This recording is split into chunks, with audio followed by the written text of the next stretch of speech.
On this episode of the Apple Watchers, Apple Watch saves Brazilian man after heart alerts. Apple Watch fall detection sends paramedics to rescue e-biker hit by car. Apple accused of stealing trade secrets for Apple Watch health features. Apple reveals it scans iCloud photos. FBI is asking Apple to unlock passcode-protected iPhones again. All this, our picks, and much more. This is episode number 17.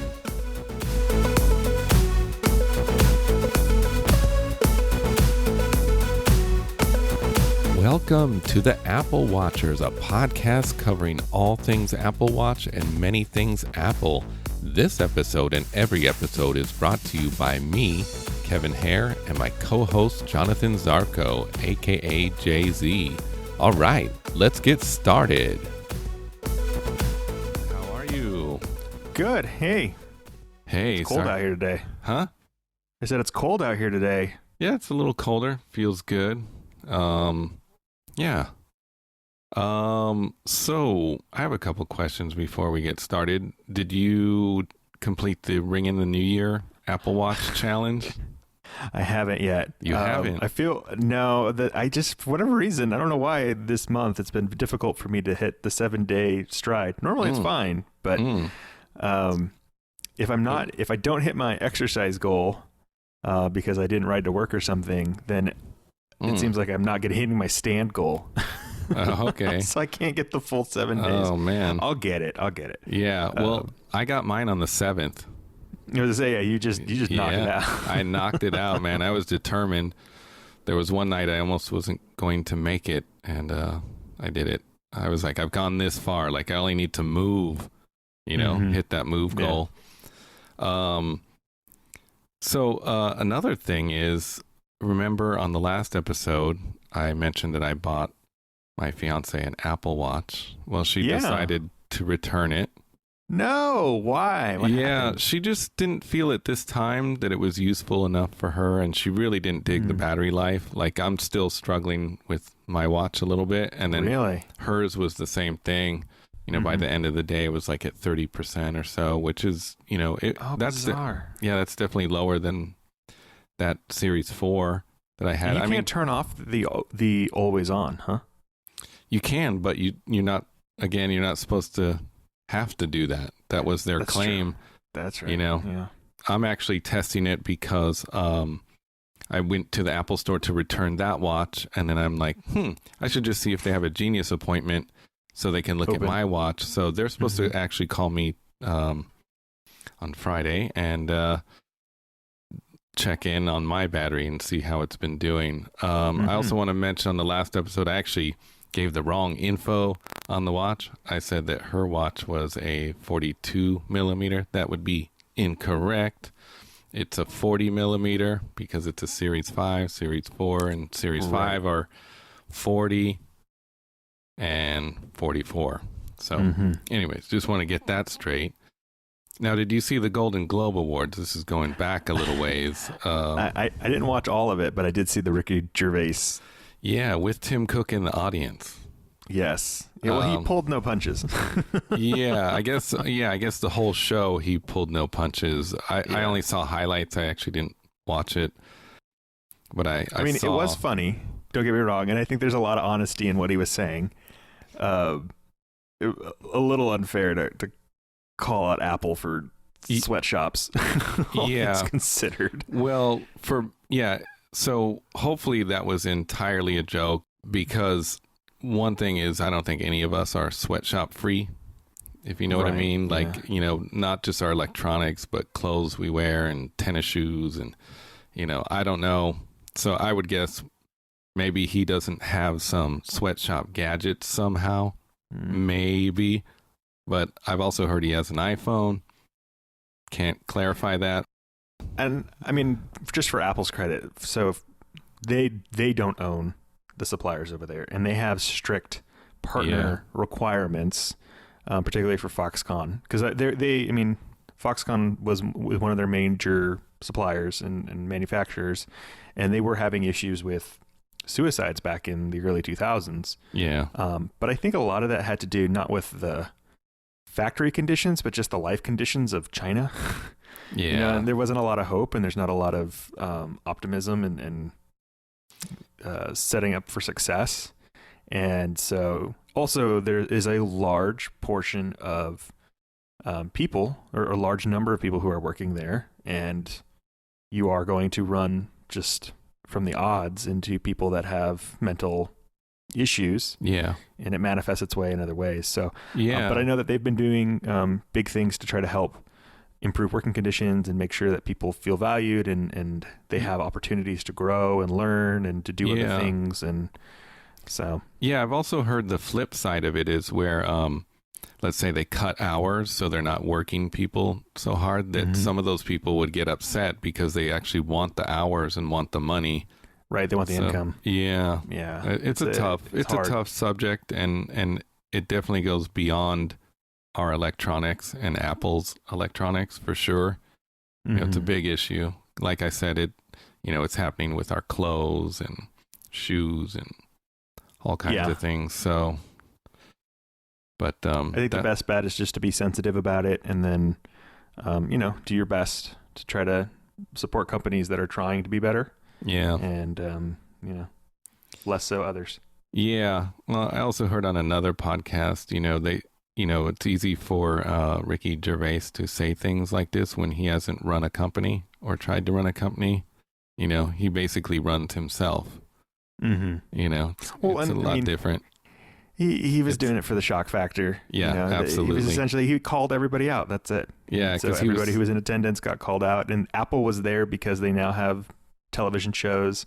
And so, like it's not like Apple put out some show about sweatshops or somebody overcoming a sweatshop or something like that. Like, it literally had nothing to do with any of the content that they're putting out. Yeah. So, but it's this idea of this whole woke culture in Hollywood. And so he was doing it for laughs and for the press, and he got it. Yeah. There's a lot of things in there that were true he was talking about, and but well, I'm not losing sleep over it. No, it wasn't that bad.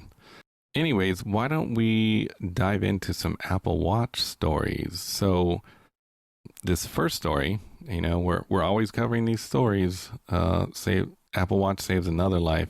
This was a Brazilian man, a guy by the name of George Freire Jr. He was returning home when his Apple Watch alerted him to an elevated heart rate. Turns out it was tachycardia. That's a heart rhythm disorder that can lead to heart failure, stroke, or even death. Oh, dang.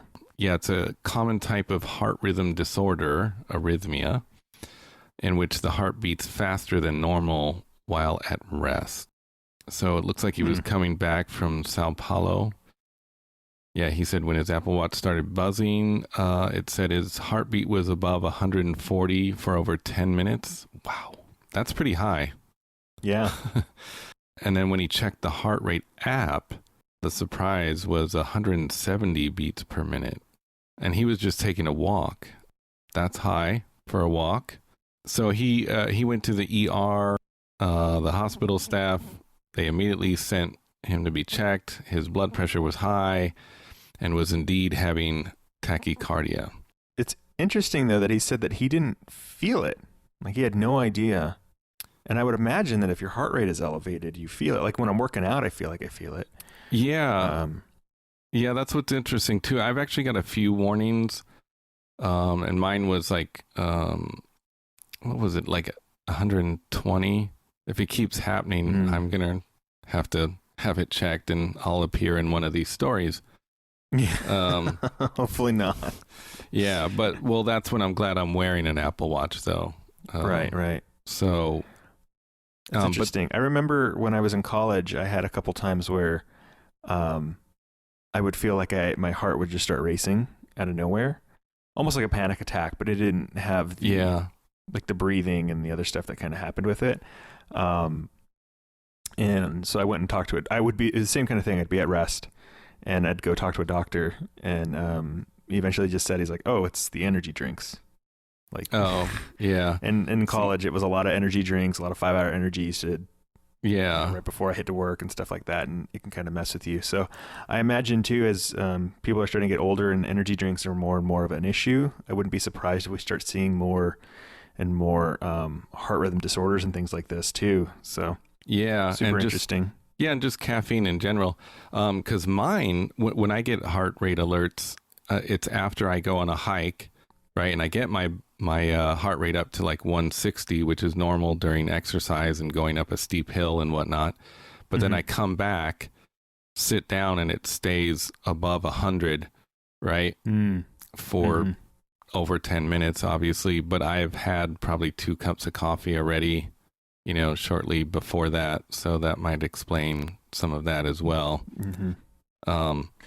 I think there's also a correlation between blood pressure and that as well. So yeah, sorry, I was fumbling around with that a little bit. I'm trying to jump around too much. Okay. I got to stay calm, not get my heart rate up. Yeah, we don't need an alert right now. Come on, man. Yeah, no. Well, so I can go through this one. So Apple Watch fall detection sends paramedics to the rescue when a San Francisco e-biker was hit by a car. So a man by the name of William Bout was knocked unconscious when a car hit them during their morning commute to work. Fortunately, the Apple Watch fall detection feature kicked in and automatically dialed emergency services to call for help. This is the number one reason why I have my Apple Watch. Bout said, I got hit by a car this morning on the way to work. I don't have a lot of memories from the event, but Apple Watch automatically called 911. I was unconscious. And paramedics arrived within minutes. Technology truly feels amazing sometimes.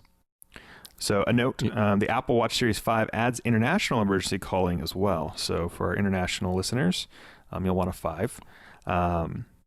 And the GPS and cellular can call local emergency services when you're in another country or region. When you start an emergency SOS call while abroad, your watch connects to local emergency services, but it doesn't send your location or a text message to your emergency contacts, which I think is good, right? If you have your emergency contacts for the States and you're somewhere else, it's just going to freak them out, and probably in the middle of the night. That's right. So in some countries and regions, international emergency calling works even if you haven't set up cellular service on the watch, which is also true about here in the States. So just a reminder, any new listeners we have, even if you aren't interested in having cellular service on an Apple Watch, if you buy a GPS cellular capable Apple Watch, it will dial emergency services on any network that it can connect to, because that's part of U.S. law, is that all mobile devices have to be able to connect to mobile emergency services with or without a network membership, so to speak. So very cool. Just like when you use emergency SOS in your home country or region, your iPhone needs to be nearby if the Apple Watch Series 5 isn't cellular. So there is that. If you have your phone with you, and you do have, like me, the non-cellular version, the only risk you run is if something happens to your phone. If your phone is damaged, then you're not going to be able to contact emergency services. Yeah. Cool. I want to jump back just for a minute because I attached another article under the previous one. There was also, we'll just touch on it for a second. There was another person with the exact same condition, tachycardia. It was a YouTuber by the name of Joe Telling. He's crediting an Apple Watch with alerting him on an elevated heart rate as well. Telling says that his Apple Watch notified him that his heart rate had been over 120 beats per minute for more than 10 minutes, prompting him to seek medical attention. So there we go.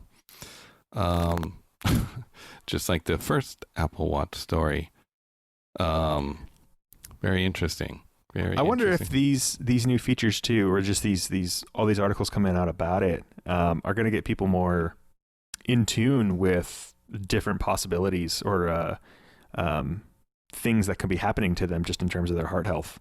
Like I had no idea this was a thing, but you know, it says here in that article, but the YouTuber, his the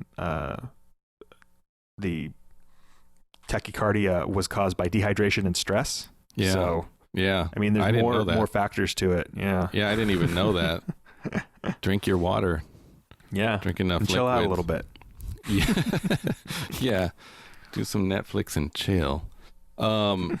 So this is a related story. I threw this in here because did you know that more than a fifth of Americans are now wearing a smartwatch or fitness band? Wow. Yeah, it's according to a survey of more than 4,000 adults, and the Apple Watch dominates both the smartwatch category in the U.S. and the broader wearable sector. We'll break it down a little bit in terms of who is most likely to wear one. Let's see. It varies. Let's see. The income level is a factor. Among those earning more than $75,000 a year, that's 31% wore one, against 20% of those who were below 30,000 or within 30,000 to 74K.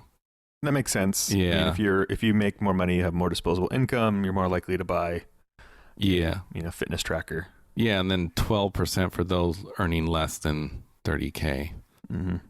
Which is still a pretty high number if you consider 30K. Yeah. Which means that the product does show value for people of all economic brackets. Yeah, and there, you know what, we talk about the Apple Watch, but there's a lot of affordable fitness bands out there and fitness watches. So that does help, But those are mostly, I mean, the functionality on them is mostly showing you the time and counting steps or activity on that. And so I could see those as being considered a little bit more of a niche market than the Apple Watch, just because of the limited functionality. And some of the other points in here, education was also a factor. Doesn't necessarily seems to make more sense too. Yeah, it doesn't necessarily mean that better educated people are more likely to wear one. Just 15% of those who didn't go to college wear one of those devices. Younger people, 18 to 49, were more likely than older than 50 plus people to wear one. 25% versus 17%. Ethnicity was a factor. I don't know if we need to cover all of it. Interesting though. Really, really interesting. Yeah. It makes sense too. I think that the younger people are going to be wearing them, and I think that we're just going to see that trend continue to grow. Yeah. But very interesting. Yeah. Very cool. So our next story, Apple accused of stealing Masimo trade secrets for Apple Watch health features, coming to us from 9to5Mac. They're facing a lawsuit over the health monitoring features of the Apple Watch. Masimo, a medical technology company, accuses Apple of stealing trade secrets and infringing upon 10 of its patents. Now, it filed the lawsuit in federal court, and the report explains that Apple is being accused of obtaining secret information from Masimo under the guise of a working relationship. Apple apparently also poached multiple employees from Masimo for its own health teams. So it says that Apple reached out to them in 2013 to suggest a meeting and a potential collaboration. Apple said it wanted to understand more about Masimo's technology to potentially integrate that technology into Apple products. It says that Masimo walked away from those meetings feeling as though they were productive, but Apple instead started hiring key employees from Masimo and its spin-off company, Circacor. Yeah. It calls this a targeted effort to obtain information and expertise. Masimo is a global medical technology company focused on developing non-invasive patient monitoring features with specific specialization in pulse oximeters. In 2014, ahead of the launch of the Apple Watch, various reports noted that Apple had hired executives from Masimo. Interestingly enough, though, Masimo CEO Joe Kiani said in 2014 interview with Christina Farr that Apple had gained access to a deep well of trade secrets through its hires. He added that Apple was offering sizable salaries as part of its hiring efforts. So some of the talent that Apple recruited has access to deep wells of trade secrets and information. This is the quote from Joe Kiani. And that they're just buying people. I just hope Apple's not doing what they're doing. This is kind of an interesting idea. I don't know if they actually stole any trade secrets. It might be more, though, that they hired people who were interested in or had knowledge of how to do a certain thing. And they adapted those processes for Apple, so it's kind of hard to claim that the knowledge that a person has is a trade secret, unless it was something that was specifically developed for that company. I'm curious to see where this goes, if anything. Yeah. Yeah, we'll see. That this is probably going to be an ongoing story for sure. Anyways, this next story, a Naples teen finds and returns a missing Apple Watch. I just threw this in here because it was, it's an act of kindness. Yeah. It was nice. Hey, look, a not crummy person. I know. Because, Super cool. You know what? We don't want to throw all bad stories in here of lawsuits, and we got some really harsh kind of stories coming up. So, yeah, so it started on the morning of Wednesday, January 8th for this guy, Lieutenant Greg Bueno, with the Florida Highway Patrol, who was talking to NBC2 about the risks of driving while on a cell phone. But when Bueno got home, he noticed something was missing. So he quoted, "The next day I realized I didn't have my watch, his Apple Watch. I tore my house apart, went through everything. I have my car, everything. I have my cars, everything. Tried calling myself, but nothing worked." That's where 16-year-old Dalton Blank, a sophomore at Gulf Coast High School, comes in. That same day, as Dalton walked to his friend's car outside the school, he found an Apple Watch on the ground. So he quotes, "I tried turning it on and it was dead. So I came home and plugged it in and went to work.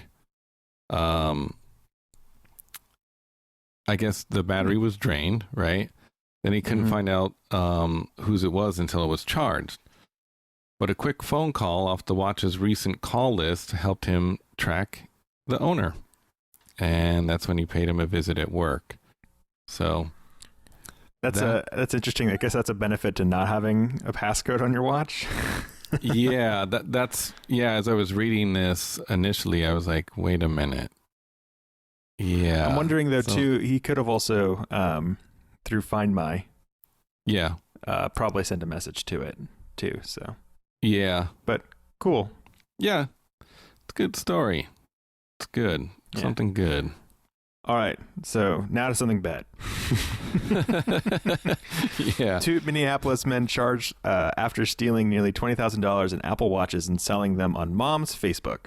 Okay, maybe it's a good thing because they're actually being charged. But 2 20-year-old men are accused of stealing nearly $20,000 in Apple Watches during a string of robberies last fall before attempting to sell the gadgets on their mom's Facebook page. Can I just say, on mom's Facebook? Yeah, wow. Not their own. Mom's Facebook page. Oh, man. The Hennepin County Criminal Complaint says law enforcement arrived at the T-Mobile store in Eagan on September 8th after reports that 2 males had stolen 4 Apple Watches. The watches had been on display and attached to security devices, but the thieves were able to run out of the store with them anyways. But the thefts were only part of a string of crimes in the greater Twin City area. In all, 3 Apple Watches were stolen in Roseville, 2 in St. Louis Park, 4 in Brooklyn Center, 3 in Minnetonka, 4 in Maple Grove, 4 in Golden Valley, and at least 9 in Eagan. So the total value was equal to nearly $20,000. The police were able to identify, you know what? I'm not going to give their name out because they don't deserve it. Yeah, no. But they were able to identify them using images from surveillance cameras. Officers searched the residence and found clothes that the suspects were seen wearing during the robberies.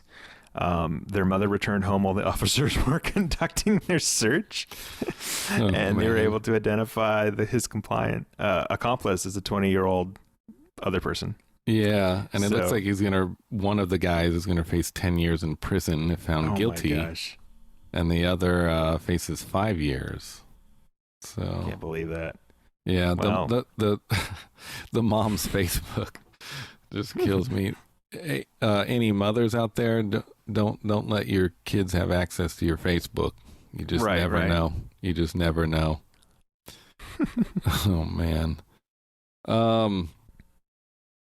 Well, why don't we move on to some Apple stories? Now, this first one is a doozy. Now, I started dropping articles about this in here on the 7th, and it's continuing every day. This is a developing story. Yeah, this is a story that's going to be ongoing, possibly covered in future episodes.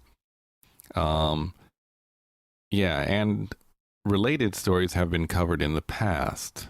So why don't we both dive in? Because there's a lot to unpack here. So it started with the FBI asking Apple once again to help unlock a passcode-protected iPhone. Well, two iPhones. It's iPhone 5 and an iPhone 7.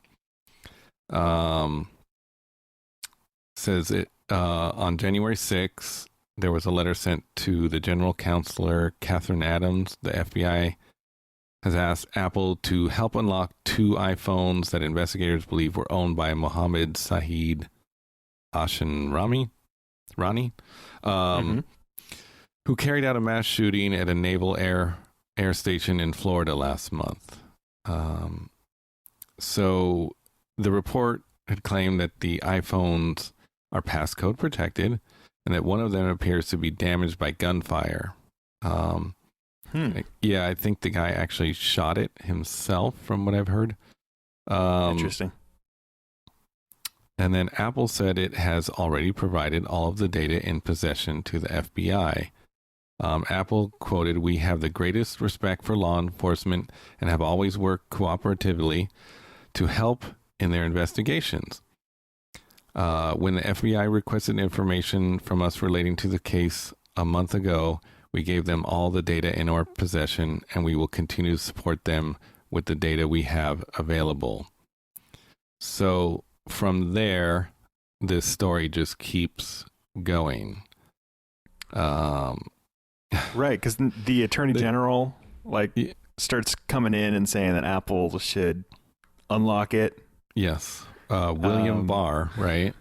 Yeah. So that's funny. But then there's also articles that are saying that the FBI has tools already to break into iPhones and they shouldn't be asking for backdoors. Yep. Which did pique my interest. Yeah. Even in other, what does this one article say? I'm kind of jumping around again. But they're in Scotland, police don't seem to have any problem getting data off locked iPhones. Mm-hmm. Yeah, they use a device called a gray box or gray key, right? Gray key, that was it. Yeah. And so I was reading about it, and it's basically like a little black box that they plug the phone into, and it installs a software on the phone, and then just guesses the passwords. So my guess is that whatever software it's able to load onto the phone, it's basically all it's doing is preventing the phone from getting bricked when it keeps trying the different passwords. So then once it figures out the password, and the article was saying that if it's a 4-digit passcode, it may take about a few hours. And if it's a 6-digit, it might take a couple of days. But they essentially just keep it going, and eventually it finds the passcode. And then once they have the password, they can open the phone, and they're able to get everything off of it.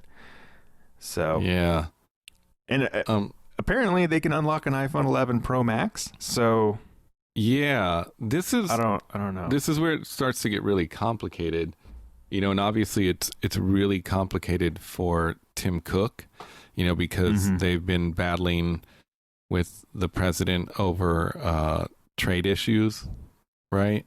So in my head, I think it was on Tuesday, I'm thinking, man, when is this all? When is Trump gonna tweet something about this?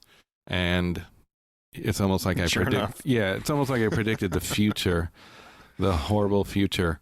So here's a tweet from Donald Trump. "We are helping Apple all the time on trade," in all caps, "and so many other issues, and yet they refuse to unlock phones used by killers, drug dealers, and other violent criminal elements.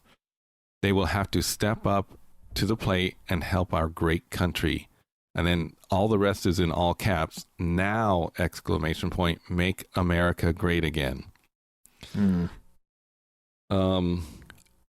problem is they don't just have a key, right? It's not like Apple is refusing to use a thing they have.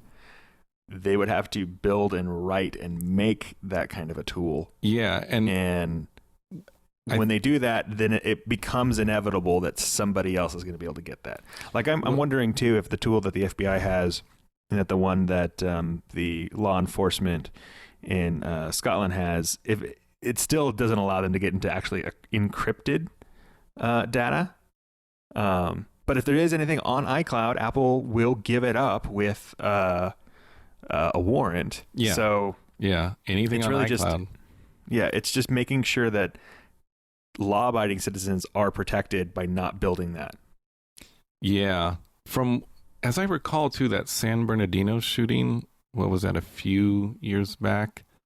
No, more than that, I think. The FBI waited to even ask Apple for iCloud access. Mm-hmm. And they only have access for a certain period of time to certain data. So, well, because the other thing is too, once there's some ways to like socially engineer once you have all of a person's devices and things to get around the two-factor authentication, things like that, right? Like if you have it set up, and you need to reset your password, if you have access to another computer, say like a MacBook or something of theirs, then you can log in with the two-factor authentication using the other device. Like the likelihood that a thief has all of your things is part of the security that you have, and also the fact that you're getting those alerts. But once you've committed heinous crimes like that, all of your property is now in possession of law enforcement. And so there are ways of getting around, these passcodes and securities and stuff like that, without building in a back door. Yeah. Yeah. And this thing is just, it's spinning out of control again. Every time it comes up, and it will sure enough come up in the future. Mm-hmm. I've heard, I listen to a lot of other tech podcasts, and I've heard that if the board on Apple had agreed to create a backdoor, that Tim Cook would have quit. That's what I've heard. I don't know if that's true. Hard line for security. Yeah. Yeah. I don't know if that's true, but yeah. We'll have some links to some of these. I'll have to kind of weed through these because it really just gets out of control. Steve Bannon was on a TV show, Yeah, Steve Bannon is going to use any opportunity to get on the horn and hoot and holler for a little bit. So this is true. That doesn't surprise me. Yeah, so I'll put a few of these stories in the show notes, and then also a few of the stories about how they have the tools to unlock iPhones already. Mm-hmm. So, moral of the story: don't break the law because the government's probably going to get in your phone anyways. Yeah, and related to that, sort of, the next story, Apple revealed, I think this is on the 8th of this month, it revealed that it scans iCloud photos to check for sexual abuse images. This comes to us from Daily Mail Online. So, Apple's privacy director confirmed that the company uses software to scan images. They do not go into detail how the software works or what tools they use, but privacy director Jane Harbath defended Apple's use of the end-to-end encryption. There was a little bit of detail in the article about this, about it, because the term scanning images makes people think of like a scanner. Or like they're looking through your phone. Right. It's actually what it is they use a software that does what's called hashing, and it's able to identify images based off of the data of the image. So like looking at the pixel density, looking at where items are, and then it's able to compare that data to other images data. And so from there, it may detect, similar to like when you use Google image search and you put up you search for a picture, you can search by picture, and like you upload a picture of a pizza and then it'll show you a bunch of pictures of pizza. Google isn't looking at the images and then saying like, oh, you want pizza, and sending you pizza pictures. It's using an algorithm that is able to identify like, this is the color and shape and items, and so this image is probably visually similar to this one.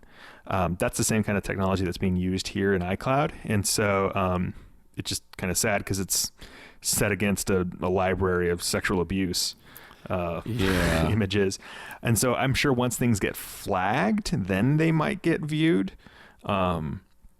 But it's not like there's just some dude who's literally going through all of your photos. Yeah, and it appears, they're looking for, child pornography. I mean, I think it's worth it. It's a similar technology that's also being used from like Facebook to detect whether or not you have like nudity and things like that within your photos that you're posting. So this isn't an uncommon thing, and I think this is a noble cause and reason for it. So I think it's good on that. Yeah. Well, why don't we bring it down to some lighter news again? Nighter news. Yeah. I just want to throw these in here, just touch on it briefly, but Apple is having a night mode photos contest, basically. So Apple is starting a new year by celebrating more captivating ways to shoot on the iPhone with the all-new Night Mode Photo Challenge. Users are invited to share their impressive night mode images captured with the iPhone 11, iPhone 11 Pro, and the iPhone 11 Pro Max.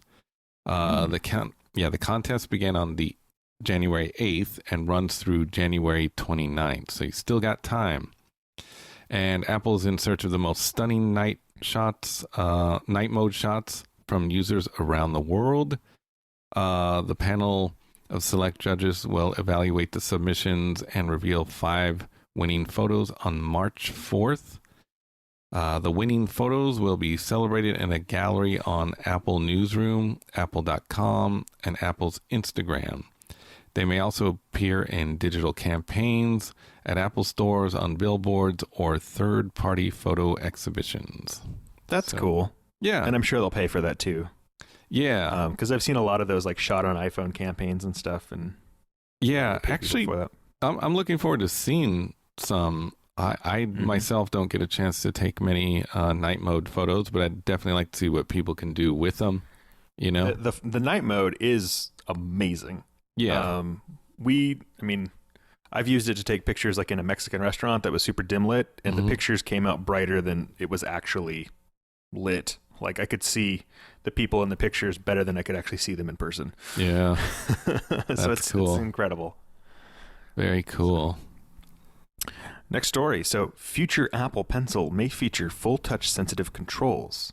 This is coming to us from Apple Insider. The Apple Pencil 2 already added the ability for a user to select items or change modes by double tapping on a panel on the stylus's body. But a new Apple patent proposes having a flexible sensor positioned at the user's fingertips that can receive tactile inputs. The tactile inputs can be received at the user's natural grip location. And furthermore, the stylus will effectively distinguish between tactile inputs from a user and disregard sustained tactile inputs that are provided while the user simply holds the stylus in the user's natural grip location. So it points out that when someone is using an Apple Pencil or a stylus, they're unlikely to simultaneously be touching the screen of an iPad and the device and the stylus. So essentially what this patent does, because it's worded in a way that is a little vague. The patent is allowing them to have a wider touch area that can also read more than just a tap, but also read like a swipe or some pressure sensitivity to it. And they've put in some logic so that, when you're holding it and it knows that it's just a single, like you're just holding the stylus, so it's disregarding that input. But when you lift the pencil off of the iPad or future screen, or device, and then say drag your finger across the top of it, maybe it will change the opacity of the brush you're using or the brush size, right? You can see that grow. So it's just adding more functionality into that. But yeah, really cool. This is in addition to some of the other patents that we've been talking about. So where, you know, you could like sample a color by just tapping it on and tapping the pencil on it. So pretty cool. Yeah. New enhancements, I think, soon to come to the Apple Pencil. Yeah, and we've covered some patents that may never see the light of day, but this one sounds like it very much could. So, yeah, I could definitely see this being a thing. Yeah, for sure. I just want to mention this before we move on to Apple's accepting donations to aid Australian brushfire relief. Awesome. Yeah, so they're partnering with the Red Cross. Yeah, they partner with Red Cross. Customers can make donations through iTunes and the App Store using their associated payment method. Apple does not collect any commission or processing fees. 100% of donations go to the charity. Cool. The in-app charity screen makes it easy for users to donate either low as $5 up to $200. Yeah. So, and that's yeah, a great and cause. Yeah, all the funds go directly to the Red Cross and to help with the Australian fires. We will, of course, have a link in the show notes for that with a direct link to the iTunes store. So super cool. Yeah, if you feel like helping. Yeah, it's wild over there. I don't know if you've seen some of it. It's, man, the footage of animals, you know, is really odd to see. I've seen a person giving a koala like water, just like a bicyclist, like drinking it from a bottle. Yeah, I saw a snake. The snake's not even interested in like biting the person. They're just like, just give me water. I need water. I will not hurt you. I just want the water. Yeah, it's so sad what's going on over there. It's really devastating. Well, they're supposed to be having some crazy rains coming in, so hopefully that'll provide some respite and help put out a lot of the fires. But it's going to be a while before I think the whole country is able to recover, because it was bad. Really, it was really bad. I don't know all the exact statistics, so I can't quote them here, but it was very bad. Very bad over there. Climate change. All right. So moving on. So we just had CES, the Consumer Electronics show. And in Samsung's keynote, they blatantly copy the Face ID logo. Well, so I mean, they presented an icon for facial recognition, and it's almost indistinguishable from Apple's Face ID icon. Well, not exactly the same, but they're very close. It was just a little bit thicker and closer together. See, I just want to point out, because Samsung does a lot of copying from Apple, or they have a history of it over the years. I'm not sure if we were working together at that time, but it was, I think, the Samsung S1 phone. Mm-hmm. It was an iPhone. I mean, it looked... Was that the one they got sued on? Yes. And like they had to go and Apple Only the back of it looks slightly different, but it was like even the way the apps appeared with like a dock at the bottom. Yeah. It's just, and the colors almost matched for the same similar apps, like the phone app, like it almost looked identical. I just remember the documentation that Apple had to provide of like, you can make a device that doesn't look like ours. And so they made like sketches for these wildly obtuse and just very badly designed objects. But it was like, your phone could have bumps on it. It could be round. It could have all these other, why you got to choose a rectangle? And that was the whole thing. Like, Apple's trying to own a rectangle. It was like, no, it was literally, they took a device and they just copied it. Yeah. You could probably still find it online. I mean, it looks almost identical. And you can see where Samsung has gone now. They're more original for the most part, but awesome. They stole the Face ID logo. Yeah, well, so I will say the icon just came up. It came up about 50 minutes into their press conference, and it was only up for like 15 seconds while one of their heads of the company in the consumer electronics division was talking about its investment into cybersecurity. Maybe he was on his iPhone. They were talking. Yeah. They were talking about Face ID facial scanning and fingerprint scanning and passcodes and security and stuff like that. And it was just part of like a suite of icons up there. And it seems like it was probably a mistake on the part of whoever made that portion of the slideshow, because Samsung doesn't actually appear to use the icon in its software or packaging. Its actual facial recognition icon is like an outline of a face, or like a head, and it looks really generic. But it was just glaring because anybody who uses an iPhone knows that that's or who uses an iPhone with Face ID knows that that's the icon because it comes up for everything, and it's kind of an odd face. It's square. It's not like round like an emoji. And it's actually an homage to the original Apple computer graphic. So like the old 80s, Apples, when they would boot up, you'd see a little graphic of a computer, like a 16-bit, 32-bit graphic of a computer, and it had a little face on the computer screen. And that face is actually the inspiration piece for the Finder icon. So if you have a Mac and you're looking at your computer, that Finder icon that's typically in the far left of your dock, it's the two-tone face, is iteration from that original graphic, and that is also the inspiration point for the Face ID. So it wasn't like Apple just made like some generic happy face. It's like a branded thing. Yeah. And then you have that show up for a competitor. It was just a very like, what do they do? Really funny. Oh man, I guess it'll never end, right? They'll always try to steal something, I guess. But interesting. This next story is a public service announcement too. A lot of scams going on still. So I just want to throw this in there because a Florida resident, she lost, or someone, it doesn't say whether it was he or she, the victim lost $16,000 falling for a tech support scam. Yeah. And I do have something to say about this too. A story happened to my fiance. Oh no. Yeah, but she didn't lose money.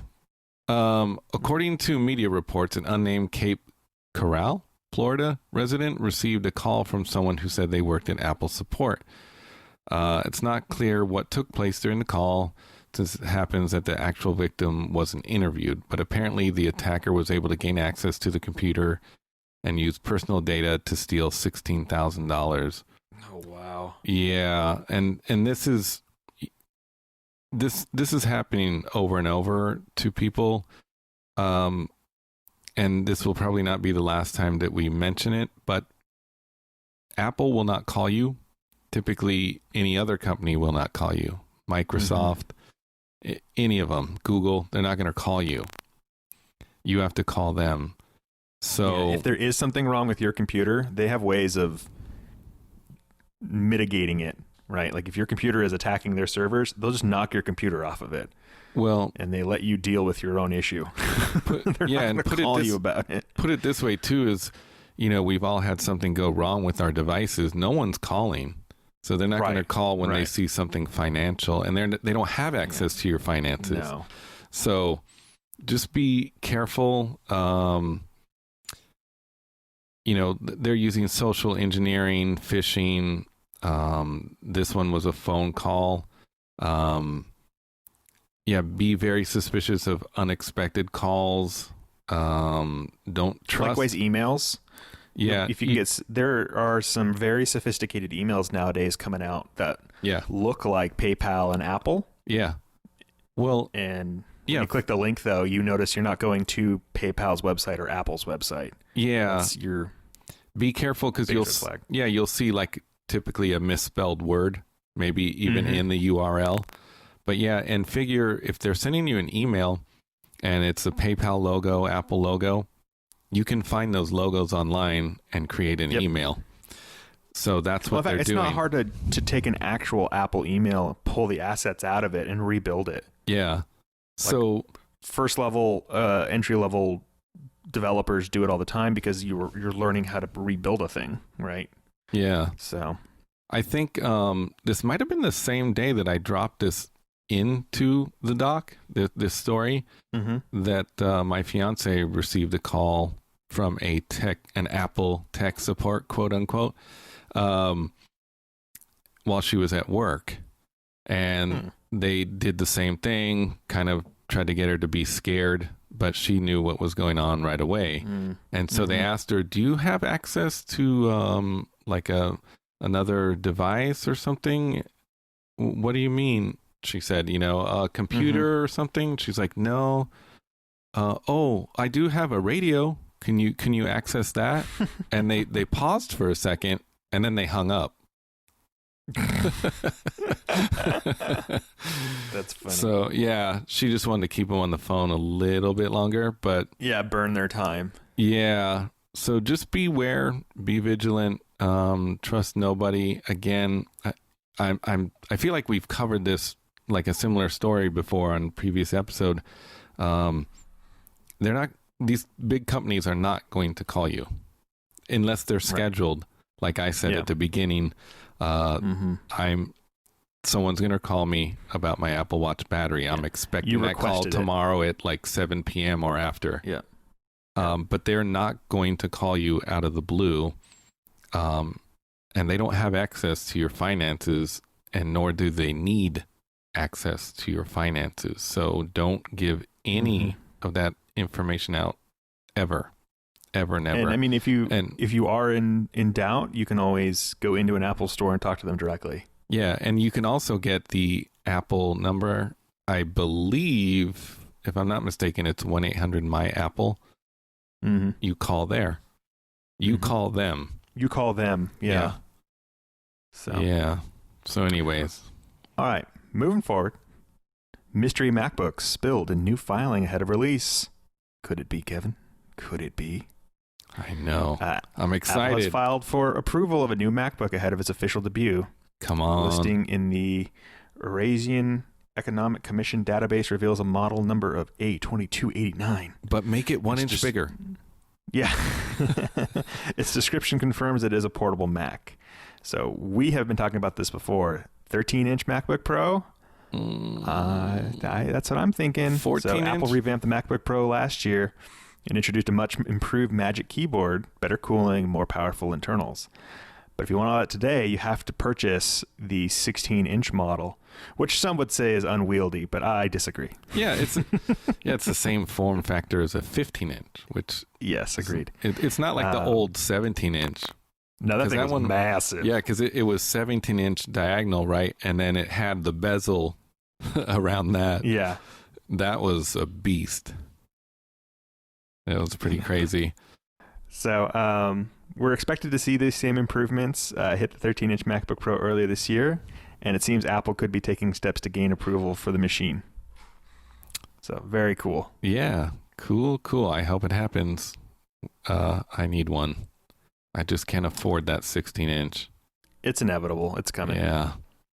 So this showed up in, I believe, some code. Unreleased Pro mode, maybe bring performance boost to MacBooks. So Apple's working on a new software feature for macOS that can crank Mac's processing power into overdrive. References spotted in 9to5Mac in the latest macOS Catalina beta mention a new quote-unquote Pro mode. Details on how Pro mode will work still hazy, but a few lines of code hint that it might only be available on MacBooks. Yeah, and Apple has renewed its focus on making better tools for professionals lately, like with the new Mac Pro machine that launched at the end of 2019 and the new 16-inch MacBook Pro with the improved keyboard. So from what they can tell, too, that the Pro mode almost might be kind of a battery saver mode, too. Right. Or well, is it allows the battery to be saved when it's not in Pro mode. I think it's set to be, because it says when you're using the Pro mode, your performance on the go could be another huge boost, right? And so it's Kind of like you put the pro mode on when you know you're going to be doing something intensive, but if you're going to be surfing the internet, you just have it on the standard mode or whatever, and then you get a better battery life. Yeah. Yeah. Should be pretty cool if this happens. Might only be available on the 16-inch MacBook Pro, this article says. By the way, this comes from Cult of Mac, this article. Yeah. But way to pro the Pro even more. Yeah, that's right. But just thought I'd throw that in here. Might be something pretty cool, you know. It would come in. I think they should throw it on the 13-inch or 14-inch MacBook Pro that's coming as well. I wouldn't be surprised. And I'm just saying it's coming. It's got to come on. Yeah. I need one. All right. So EU Parliament debates forcing Apple to kill the Lightning port, which is kind of interesting. The European Parliament will soon vote on whether to require all phones, tablets, and other mobile devices to use a single type of charger. If passed, this could force Apple to abandon its proprietary Lightning port in future iPhones. The EU Parliament wants common charging standards. So a debate on a law requiring device makers to use a single charging standard is scheduled in the Parliament today, and the vote on the resolution will be held later in the session. They haven't specified what the new standard would be, just that every mobile computer should use it. Probably USB-C. Yeah. I don't know how I feel about this. I also don't know if it would force Apple to abandon it or if they would just make a European version that had it. Yeah. Yeah, I could see them doing that. Just because what happens in 10 or 15 years when whatever standard they've established isn't great anymore, you know, it kind of, I don't know, stifles that innovation. Imagine we had this 10 years ago and everybody had to have like a micro USB. We wouldn't have gotten USB-C. Yeah. So I don't know. Yeah. We'll see what happens. Maybe we'll just require them to have the port on there, or I guess if you have the port on there, then you can have both. So maybe Apple would respond by putting a Lightning and a USB-C. Yeah, you know, it doesn't even point out, but the other thing they can do, in my opinion, is just put an adapter as well. Is like the iPhone just becomes part of it. Yeah, the iPhone 7 came with an adapter, not a USB-C, but it came with an adapter in the box, and then they stopped putting one in after that. But I could see them maybe in European countries is, you know, putting just an adapter in there to solve that issue. Right. That might work, as long as the EU Parliament is happy with that. Moving on, this is kind of a big deal. This just happened too yesterday, or on the 15th. So Apple acquires edge-based artificial intelligence startup Xnor.ai for $200 million. Man. This is a Seattle-based company, the 3-year-old startup that specializes in low-power edge-based artificial intelligence. The technologies developed by the company are capable of running on devices such as smartphones, IoT devices, cameras, drones, and even embedded low-power mobile CPUs. This company's tagline is or was AI everywhere for everyone. Which they achieve by employing machine learning and image recognition tools that can be used on device rather than needing to execute something from the cloud. And we know that Apple's really into that, you know, like on device privacy. So edge-based computing seeks to bring data storage and basic computational tasks out of the cloud and back onto the device. I wonder if this also is to help.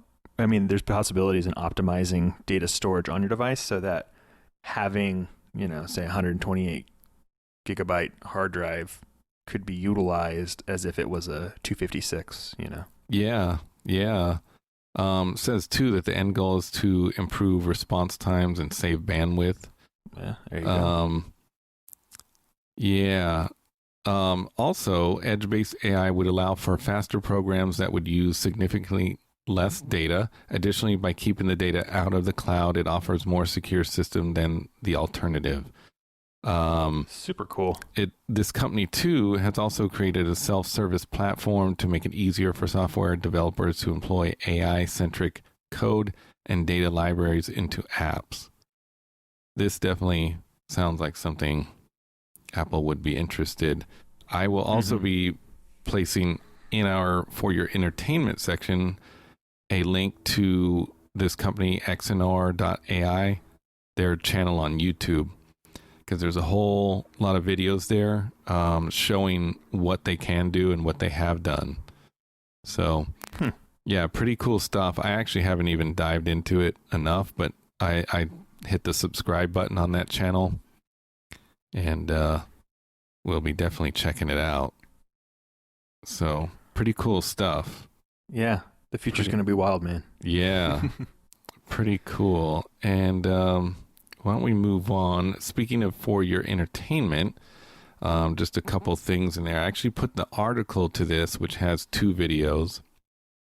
Now, this is Apple celebrating the Chinese New Year, which is coming up. I believe it's the 25th of this month, January.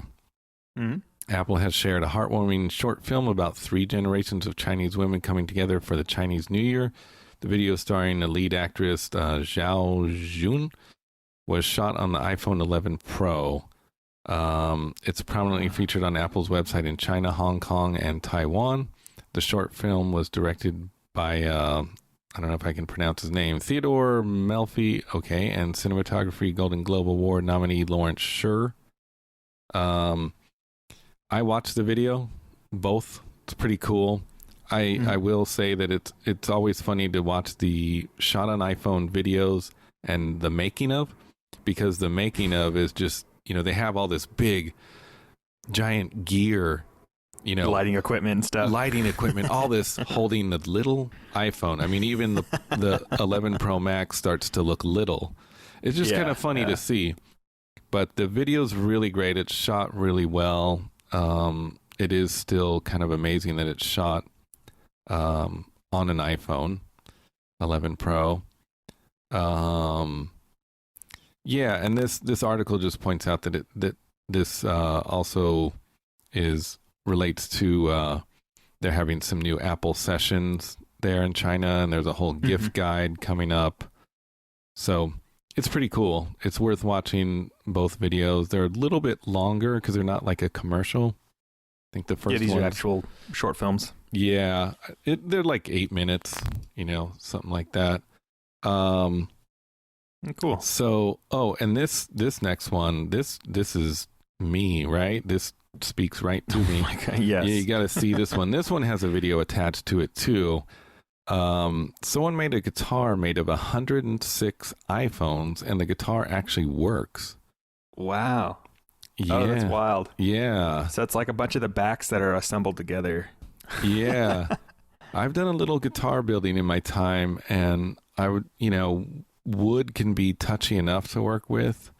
Watching the video of them laminating all these iPhones together, they gutted the iPhones and then they laminated all the iPhones, and then, trying to cut it out. Oh my God. Yeah. I mean, all the pickup cavities and cutting the shape of the guitar, the outer perimeter. Pretty wild. I mean, it looks very nice. It's pretty cool. What are these too? Like, it looks like a iPhone 4s. It's a mix. 6s. It's a mix. Yeah. It's all over the place. It's good they gutted them though, so they don't get texts or alerts, while they're trying to play guitar. Yeah. Starts playing a ringtone. And it would have been really heavy. Would have been really heavy with 106 iPhones. But it's definitely worth checking out. It's really cool. I also threw in here, this is a website. It's the unofficial Apple Archive. And I would say after we have posted this and you hear this, go check it out, because there's a good chance that Apple may take it down. Yeah, they don't like their stuff being up on other websites. Yeah. But it is done very respectfully. It's nice. Yeah, it's very nice. it looks like it would be official, but it is unofficial. I can't stress that enough. So there is a chance that it could be pulled down. So check it out while you can. And in the show notes, I linked to a video on it. Oh, okay. Which is for the Apple Pro Mouse, the old TV ad from the 2000s, which in my opinion is a very, very nicely designed mouse. And the new Magic Mouse, the black version of it, is similar, but I would love for them to bring something similar to the old Pro Mouse back. But the ad did not age well. Yeah. Well, that goes for a lot of ads, It's true. It's funny though, because the product design did. I would totally have that mouse now wireless, but the ad is terrible. Well, see any ad from the 80s, almost any ad, and it's going to be pretty rough. Bad. Yeah. And again, but this is from 2000. Granted, that was 20 years ago. So yeah. Oh man, 20 years. Dang. And again, I already mentioned it, but throwing a link to Xnor.ai on YouTube, definitely worth checking out. There's a lot up there too. And finally, why don't we just get into our picks? I'll start this one off. This app came out about a week ago. Have you seen this app? Shift I Keyboard? haven't. Okay. I just saw the pictures you posted in here. It looks pretty cool. Yeah. So there is another keyboard for the Apple Watch, and neither of us have reviewed it because we haven't messed with it. I actually have it on I do a lot of typing on my watch. Yeah, it's kind of tough. So the app I'm referring to is FlickType. So maybe one day we'll do a review on that. But that one, I know there's like gestures involved and you have to remember those. This one is just straightforward. So it's just a regular keyboard. So in other words, you can have a QWERTY keyboard. There's a few other options. You can also have different size keyboards. So one is larger, but you have to scroll. And one, the QWERTY keyboard fits on the entire screen, but it's, it looks great. I have, we're looking at photos here, but boy, it's small once you have it on your wrist. It's pretty small. Though I bet if you use it, you'll probably get used to it. I mean, imagine your the iPhone 4 back in the day. The screen was very small, the keyboard was very small, and you get used to knowing exactly where you need to type.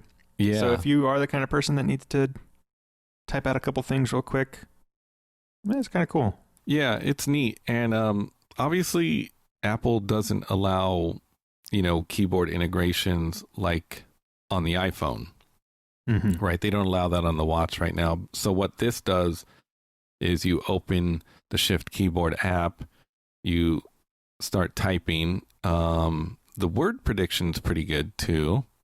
Once you've finished what you've written, then there's a little send button, and that you send to a contact and then message them. Oh, okay. So you can use it for texting and stuff too. Yeah. I mean, but you're really kind of splitting hairs on which is quicker, just using the scribble that's built into the Apple Watch, which works pretty darn well. But I use that for quick phrases. Yeah. Yeah. So, and as I said, there's a full keyboard, which just means it's filling out the entire screen. And then there's one called Precise, which you have to scroll because it's larger. You can, let's see, you can add it as a complication, which is okay. Kind of just looks like a little keyboard, depending on which watch face you're using. It also has an iOS keyboard, but I don't know why you would want that. I don't even know if it does swipe typing or anything like that. And I did not try it, but brand new. It looks attractive, but it may not have the functionality. Yeah. I don't know if that even looks attractive on the phone, but you don't like it? It looks attractive on the watch. It actually looks real nice on the watch. I think the design's very nice. The white outlines is cool. They actually did a really good job with it. By the way, it's $1.99. So $2. Yeah, they do. There was a lot of people complaining because they don't realize that you you can't have third-party keyboards on the watch the way they integrate on the iPhone. So, anyways, it's good. It's pretty cool. If you need an actual keyboard, it's worth $2. Not too much money. So what is your pick? All right. So my pick is an Apple Watch app called Elk Travel Currency Converter. And so it's your basic kind of currency conversion tool. So you can, go from Hong Kong dollar to US dollar, or British pound to dollar, or dollar to yen, or whatever you need. But what's really cool is it uses your location to determine the currency and then ditches typing numbers in favor of showing just conversions at all time. No way. So really? The result is fast, intuitive, and wonderfully smooth experience that takes the pain out of one part of traveling. Wow. What I think is really cool, though, is that you just have it, right? And if you're traveling abroad, it'll detect where you are and then automatically pull up that currency for you. And they have a really slick little UI where you see the conversion. So you see it'll say 1 Hong Kong dollar to 1 US dollar, 1.3 to 1 US dollar, or whatever you have it set to. But then you use the crown to flip up the amount up and down. But if you want to go to a larger amounts, if you swipe to the left, it increases it by tens value. So it'll start at 1, you swipe across, now it's 10, you swipe across, now it's 100, you swipe across, it's now 1,000. And so then you can tap on each of the individual inputs and move them up and down.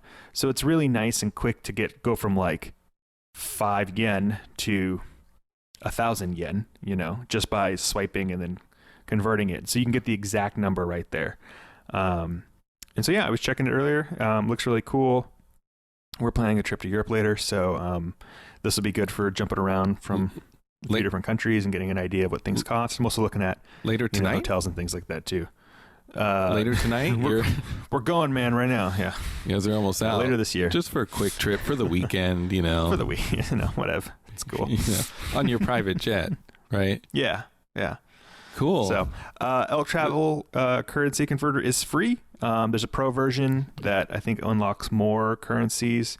But in the free version, I was able to find Hong Kong dollar, British pound, and euro, and a bunch of other ones too. Cool. So check it out. Cool, man. Cool that's stuff. pretty handy. It looks real nice too. I need to get that, and then I just need to actually travel. Yeah. Hey, man, it does peso and Canadian dollar too. So right there. Oh, okay. Well, okay. I really need to travel further though. I do. Cool. Well, that looks really great. Well, that's it for this episode of the Apple Watchers. Read all the stories we've covered and more stories on Flipboard, a link provided in the show notes. Reach out to us on Twitter @WatchersTweet if you have any suggestions or stories you'd like us to cover.